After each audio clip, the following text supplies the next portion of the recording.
Need to know to stay safe. Doreen? Hi, Wendy. Conventional wisdom is that exercise, and especially exercise like running, keeps the heart healthy. But now researchers are finding that there can be too much of a good thing when it comes to this type of activity. In fact, too much running could lead to a heart attack and even death.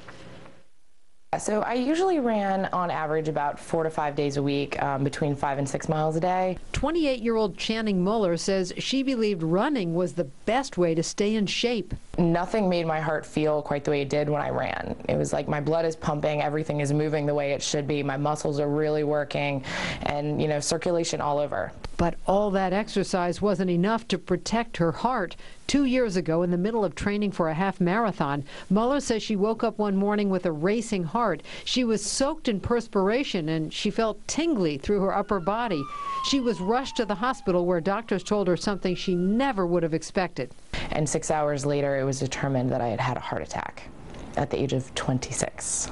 Doctors don't know what caused Muller's heart attack. She had no risk factors, but some new research is finding that too much running could actually cause blockages in the heart.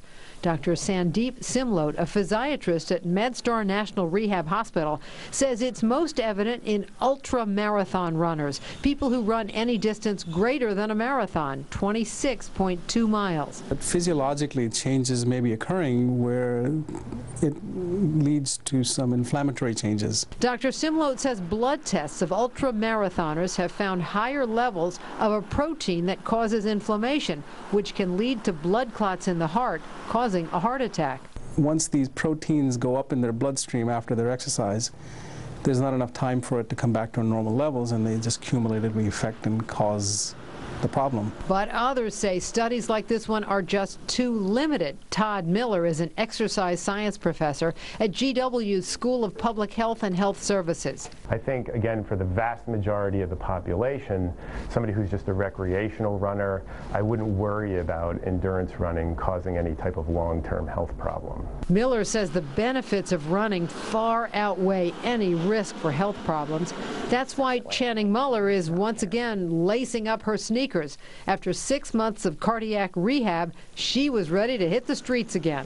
Straight up from the beginning, I was like, I want to run again. I want to be able to run. My body may have let me down before, but we're coming back from it. Please don't jump to any conclusions. This study is not an excuse to turn into a couch potato. Being sedentary is a much bigger risk factor for heart disease. The Centers for Disease Control recommends that all of us get at least 150 minutes of moderate intensity exercise every week.